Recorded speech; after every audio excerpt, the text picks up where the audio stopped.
Vers le soir, une chèvre qui rentrait à l'étable et qui s'attardait à lécher je ne sais quelle herbe lui permit de la traire. Quand il eut rempli et avalé 2 ou 3 fois le contenu de sa sébile de bois, il se renfonça dans les gerbes jusqu'à la nuit. Quand il fit tout à fait sombre et que tout le monde fut couché, il se glissa jusqu'à son grenier et y prit diverses choses qui lui appartenaient, quelques écus gagnés par lui que le fermier lui avait remis la veille et dont sa tante n'avait pas encore eu le temps de le dépouiller, une peau de chèvre et une peau de mouton dont il se servait l'hiver, un couteau neuf, un petit pot de terre, un peu de linge fort déchiré. Il mit le tout dans son sac, descendit dans la cour, escalada la barrière, et s'en alla à petits pas pour ne pas faire de bruit. Mais comme il passait près de l'étable à porc, ces maudites bêtes le sentirent ou l'entendirent et se prirent à crier avec fureur. Alors Amy, craignant que les fermiers, réveillés dans leur premier sommeil, ne se missent à ses trousses, prit sa course et ne s'arrêta qu'au pied du chêne parlant. « Me voilà revenu, mon bon ami, » lui dit-il. « Permets-moi de passer encore une nuit dans tes branches. Dis si tu le veux. » Le chêne ne répondit pas. Le temps était calme, pas une feuille ne bougeait. Amy pensa que qui ne dit mot consent. Tout chargé qu'il était, il se hissa adroitement jusqu'à la grosse enfourchure où il avait passé la nuit précédente, et il y dormit parfaitement bien. Le jour venu, il se mit en quête d'un endroit convenable pour cacher son argent et son bagage, car il n'était encore décidé à rien sur les moyens de s'éloigner du pays sans être vu et ramené de force à la ferme. Il grimpa au-dessus de la place où il se trouvait. Il découvrit alors dans le tronc principal du gros arbre un trou noir fait par la foudre depuis bien longtemps, car le bois avait formé tout autour un gros bourrelet d'écorce. Au fond de cette cachette, il y avait de la cendre et de menus éclats de bois hachés par le tonnerre. « Vraiment, » se dit l'enfant, « voilà un lit très doux et très chaud où je dormirai sans risque de tomber en rêvant. Il n'est pas grand, mais il l'est assez pour moi. Voyons pourtant s'il n'est pas habité par quelques méchantes bêtes. » Il fureta tout l'intérieur de ce refuge et vit qu'il était percé par en haut, ce qui devait amener un peu d'humidité dans les temps de pluie. Il se dit qu'il était bien facile de boucher ce trou avec de la mousse. Une chouette avait fait son nid dans le conduit. « Je ne te dérangerai pas, » pensa Amy, « mais je fermerai la communication. Comme cela, nous serons chacun chez nous. » Quand il eut préparé son nid pour la nuit suivante et installé son bagage en sûreté, il s'assit dans son trou, les jambes dehors, appuyées sur une branche, et se mit à songer vaguement à la possibilité de vivre dans un arbre. Mais il eût souhaité que cet arbre fût au cœur de la forêt au lieu d'être auprès de la lisière, exposé au regard des bergers et porchers qui y amenaient leurs troupeaux. Il ne pouvait prévoir que par la suite de sa disparition, l'arbre deviendrait un objet de crainte et que personne n'en approcherait plus. La faim commençait à se faire sentir, et bien qu'il fût très petit mangeur, il se ressentait bien de n'avoir rien pris de solide la veille. Irait-il déterrer les favasses encore vertes qu'il avait remarquées à quelques pas de là, ou irait-il jusqu'au châtaignier qui poussait plus en avant dans la forêt? Comme il se préparait à descendre, il vit que la branche sur laquelle reposaient ses pieds n'appartenait pas à son chêne. C'était celle d'un arbre voisin, qui entrecroisait ses belles et fortes ramures avec celles du chêne parlant. Amy se hasarda sur cette branche et gagna le chêne voisin, qui avait lui aussi pour proche voisin un autre arbre facile à atteindre. Amy, léger comme un écureuil, s'aventura ainsi d'arbre en arbre jusqu'au châtaignier, où il fit une bonne récolte. Les châtaignes étaient encore petites et pas très mûres, mais il n'y regardait pas de bien près, et il mit, comme dirait pied à terre, pour les faire cuire dans un endroit bien désert et bien caché, où les charbonniers avaient fait autrefois une fournée. Le rond, marqué par le feu, était entourée de jeunes arbres qui avaient repoussé depuis. Il y avait beaucoup de menus déchets à demi brûlés.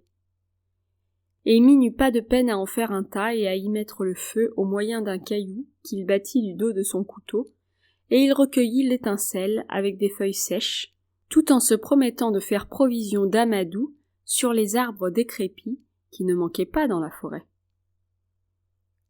L'eau d'une rigole lui permit de faire cuire ses châtaignes dans son petit pot de terre à couvercle percé, destiné à cet usage. C'est un meuble dont en ce pays-là tout patour est nanti. Amy, qui ne rentrait souvent que le soir à la ferme, à cause de la grande distance où il devait mener ses bêtes, était donc habitué à se nourrir lui-même, et il ne fut pas embarrassé de cueillir son dessert de framboises et de mûres sauvages sur les buissons de la petite clairière. « Voilà, pensa-t-il, ma cuisine et ma salle à manger trouvées. » Et il se mit à nettoyer le cours du filet d'eau qu'il avait à sa portée. Avec sa sarclette, il enleva les herbes pourries, creusa un petit réservoir, débarrassa un petit seau que l'eau faisait dans la glaise et l'épura avec du sable et des cailloux. Cet ouvrage l'occupa jusque vers le coucher du soleil. Il ramassa son pot et sa houlette, et remontant sur les branches dont il avait éprouvé la solidité, il retrouva son chemin d'écureuil, grimpant et sautant d'arbre en arbre jusqu'à son chêne. Il rapportait une épaisse brassée de fougères et de mousse, bien sèche, dont il fit son lit dans le trou déjà nettoyé. Il entendit bien la chouette, sa voisine, qui s'inquiétait et grognait au-dessus de sa tête.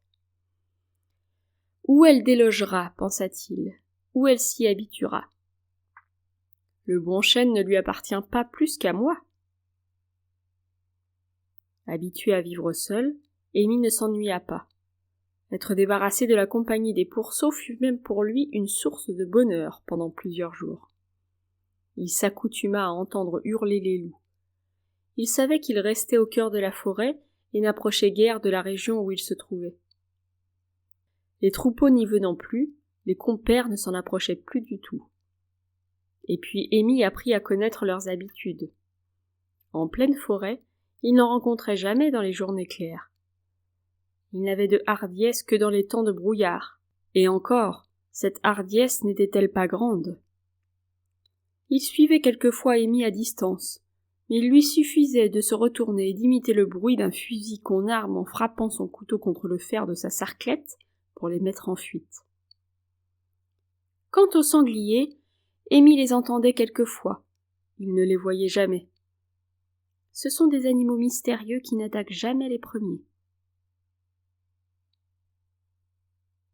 Quand il vit approcher l'époque de la cueillette des châtaignes, il fit sa provision, qu'il cacha dans un autre arbre creux à peu de distance de son chêne.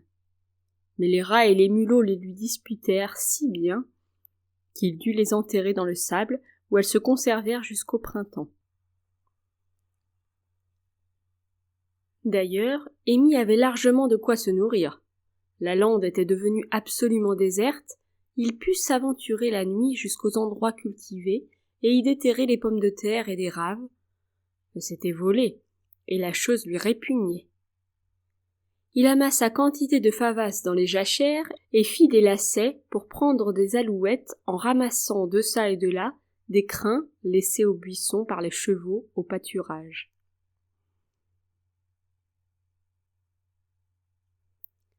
Les pâtours savent tirer parti de tout et ne laissent rien perdre. Amy ramassa assez de flocons de laine sur les épines des clôtures pour se faire une espèce d'oreiller. Plus tard, il se fabriqua une quenouille et un fuseau, et apprit tout seul à filer. Il se fit des aiguilles à tricoter avec du fil de fer qu'il trouva à une barrière mal raccommodée, qu'on répara encore, et qu'il dépouilla de nouveau, pour fabriquer des collets à prendre des lapins. Il réussit donc à se faire des bas et à manger de la viande. Il devint un chasseur des plus habiles, épiant jour et nuit toutes les habitudes du gibier, initié à tous les mystères de la lande et de la forêt, il tendit ses pièges à coup sûr et se trouva dans l'abondance. Il eut même du pain à discrétion, grâce à une vieille mendiante idiote qui toutes les semaines passait au pied du chêne et y déposait sa besace pleine pour se reposer. Amy, qui la guettait, descendait de son arbre, la tête couverte de sa peau de chèvre, et lui donnait une pièce de gibier en échange d'une partie de son pain. Si elle avait peur de lui, sa peur ne se manifestait que par un rire stupide et une obéissance dont elle n'avait du reste point à se repentir. Ainsi se passa l'hiver, qui fut très doux, et l'été suivant, qui fut chaud et orageux. Amy eut d'abord grand peur du tonnerre, car la foudre frappa plusieurs fois des arbres assez proches du sien.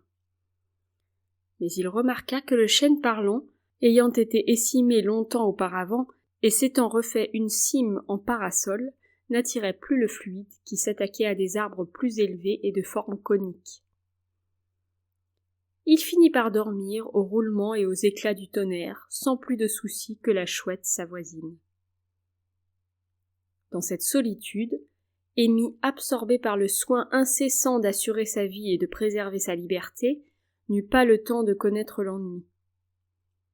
On pouvait le traiter de paresseux, il savait bien, lui, qu'il avait plus de mal à se donner pour vivre seul que s'il fût resté à la ferme.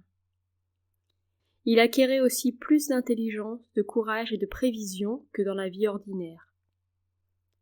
Pourtant, quand cette vie exceptionnelle fut réglée à souhait, et qu'elle exigea moins de temps et de soucis, il commença à réfléchir et à sentir sa petite conscience lui adresser certaines questions embarrassantes. Pourrait-il vivre toujours ainsi, aux dépens de la forêt, sans servir personne et sans contenter aucun de ses semblables?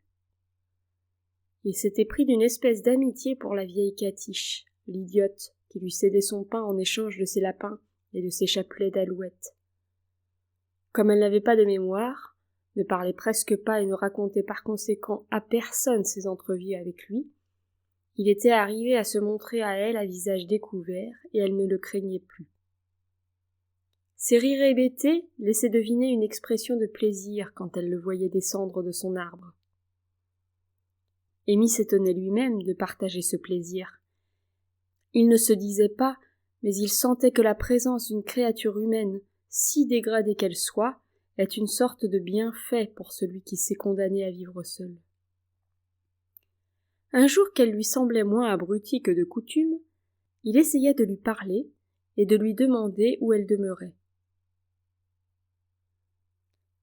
Elle cessa tout à coup de rire et lui dit d'une voix nette et d'un ton sérieux. « Veux-tu venir avec moi, petit ?»« Où ? » ?»« Dans ma maison. Si tu veux être mon fils, je te rendrai riche et heureux. »